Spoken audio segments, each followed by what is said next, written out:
Hey everyone, welcome to another episode of Matriarch Motivation Podcast, the first episode in 2 years. Holy man, has it been a hot minute, and I am so excited. You may be finding this in podcast form on Spotify or video form on YouTube. My name is Julia and I own Pretty Aggressive Coaching.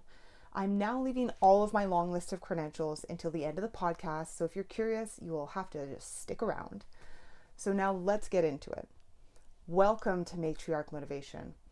I aim to add to the choir of incredible, strong female voices who have or are currently making their contribution by inspiring women to level up their minds, hearts, and lives, sharing stories and advice that encourage us to change the world for the better.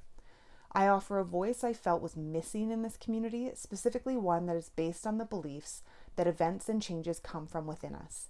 The universe does not move our mountains. We do. We need to stop offering credit to the cosmos, calling ourselves lucky and blessed. We bring in what we put out, and we earn what we work for. And today's topic is about the cycle of generational parenting whiplash trends. For the past few generations in Western culture, it looks like we have been operating with this cyclical whiplash in parenting focus, which I think is a natural survival wiring of any parent. We want to pad and brace our offspring so they can be better off than we were. We want to give them what we didn't have. And since geographical groups experience major cultural events together, a generation of parents in a certain culture or nation becomes or creates kind of a cultural phenomenon. The trends I'm about to discuss are not global. The behavior of parenting over generations is, but our continent of Canada and the USA have some specific things going on in parenting generations over the past century since our colonization. So, baby boomers came into adulthood labeling the things that made them feel awful while growing up and vowed that those things would be different for their children, that they would make sure their children didn't suffer the same way they suffered. This happened after the Depression, after the wars. And so from baby boomers, we got these really soft, entitled, self-important millennials. It's me. I can see that the baby boomer and the Gen X were extremely unparented and felt very lonely and left to their own devices. They were very unwatched and felt rather abandoned. So then we, the millennials, got over-directive parenting and helicopter parents, and then of course Karens for the injustice of it all. Now that millennials are parents, I'm seeing this major cultural divide in parents.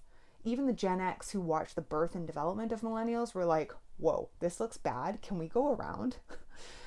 Now we have millennial parents, half, with these major health issues and very low resiliency, making the problem worse. Not only do they want to overprotect their children, they want the whole world and all of the policies to change so that their children are not uncomfortable. These parents will have their children tested and diagnosed as neurodivergent and then go get themselves tested and identify as neurodivergent. But we also have a whole other half of millennials who can see the extremely debilitating results of how we were raised. We see that the coddling, the softness, the discomfort avoidance needs to get reined in.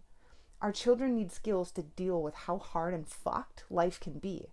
We need them off screens, back in reality, socializing and getting socialized. And we need them to experience failure and know how to sort that out for the next step after. We, the collective of baby boomers to millennials, are angry and disappointed at Gen Z, which is this weirdly stretched generation of really woke kids with no perspective or true life experience, but are super confused due to the limits of social media as a role model. And they've been raised mostly by the early Gen Xers. Now we, millennials, are raising Gen Alpha, which instead of getting the open-eyed but very helpless spectrum of skills and reality that we see in Gen Z, we're getting this harder line split in Gen Alpha. We're seeing kids who are neurodivergent, over-coddled, possibly over-medicated, and very unstructured in opposition to children that are getting early critical thinking, way less social media, deeper parental bonding, and more environmental awareness. Their capability differences are enormous. Our Western world, Canada and the US, are so young. We have very young nations. I've heard that countries like China and Singapore politically have 100-year plans for their nations. Singapore made some 100-year plan to raise the mental health of their entire population and not hide that it was to make sure they maintained a strong military. The better mental health the whole country has, the better the whole country will operate, including building a strong military. I've heard that the government hires globally known coaches and they create initiatives on how to continue improving the mental health of all of their citizens. So with our North American whiplash reactions coming from the desire to improve each generation, one 10 to 20 year segment at a time, we've been coming at it from a short-sighted timeline.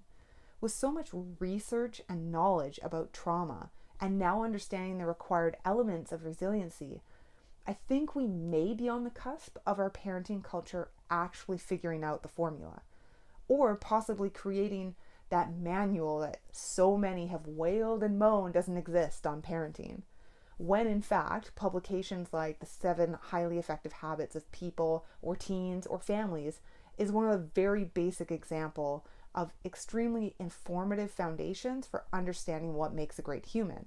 There have been dozens of other books on how to effectively parent and how to deal with challenges and even how to raise extremely optimized children starting from infancy.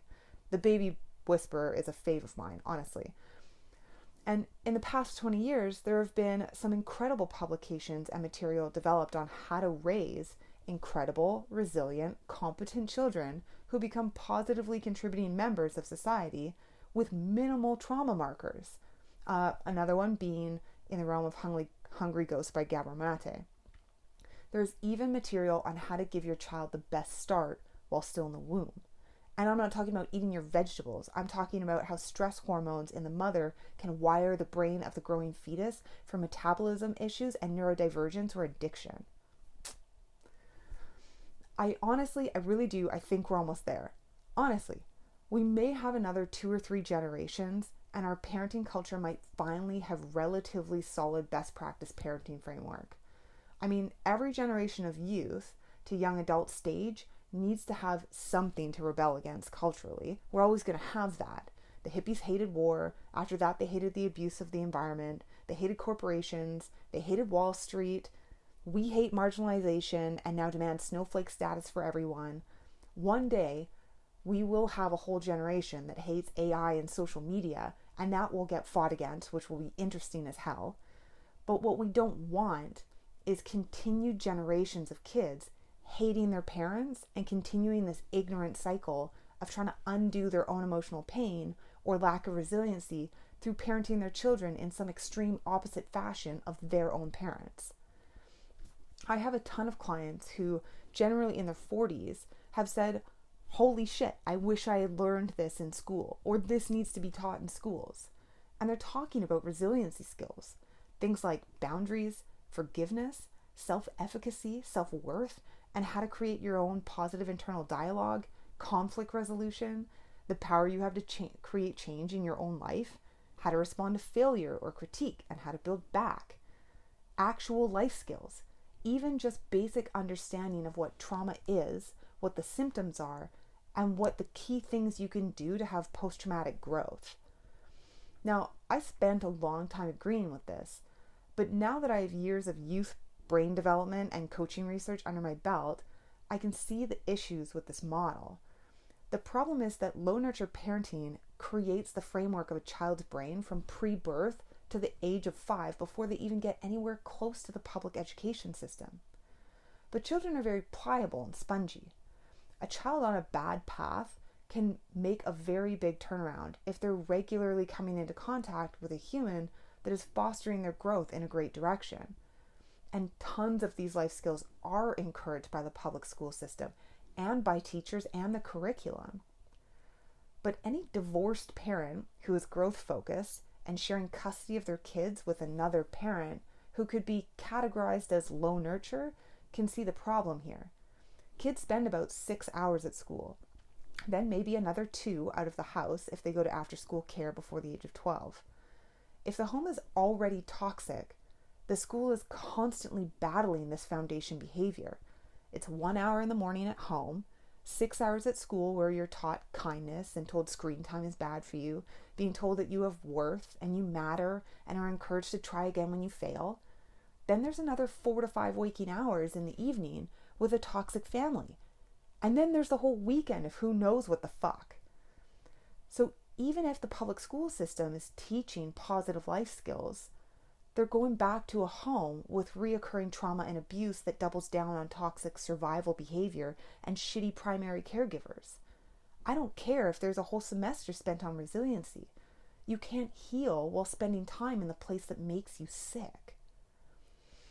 It'll be the responsibility of everyone who is having children, with supportive policy in our government, for family ministries, mental health care, public health nurses for new parents, and the elevation of cultural norms in order to build the framework for positive parenting that goes from these generational whiplash trends to just being common knowledge. Can something like this start in the public school system? Yes, but we need more. Recycling became a huge thing when I was in school. My grandparents knew how to reduce and reuse from the Depression era. My parents' generation of baby boomers incorporated recycling and composting, and it became policy in schools.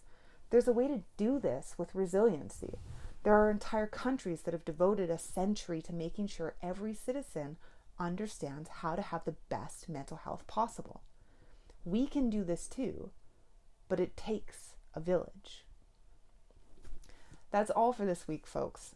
Please, I beg you, put out into the world what you wish to see. If you liked this podcast, please like it, please share it, click all the buttons, do all the things. If you want to make sure you never miss one of my podcasts, even better, become a subscriber of this channel. But more importantly, if you want to see all the weird shit I get up to, all the trauma research that I do, all of the resiliency tools I find, all the books I burn through and podcasts I obsess over, and the health, fitness, and nutrition biohacking stuff I get into, become a subscriber on my website at prettyaggressive.ca. You will also get free access to my free ebook, The 13 Pillars of Resiliency. For those who are not familiar with my work, cue the credentials. I am a certified transformation specialist, which trains in neurolinguistic programming, cognitive behavior change, and motivational interviewing. I coach resiliency and recovery in adults who have come from low nurture backgrounds, aka trauma and abuse. I'm a certified personal trainer, certified nutrition coach, and hold a double diploma in community support and addiction support work. I come with a side serving of level 2 Reiki practitioner as well. I work with people to unify their mental and physical wellness because trauma needs to be released from our minds, our bodies, and our hearts. I help people learn to thrive in this life because simply surviving is bullshit. I also offer pregnancy and postpartum coaching programs to help women boss the shit out of the most powerful experience our bodies perform. I've completed 3 pregnancies, 2 of them being surrogacies, and I have come out with a stronger mind and body each and every time. I'm the author of Beyond Damage, Aggressive Recovery from the Toxic Mother-Daughter Bond, and the workbooks for Parenting Beyond Your Damage, with multiple other publications, online courses, and ebooks in the development. Again, I'm Julia Gillis from Pretty Aggressive, and thanks for watching.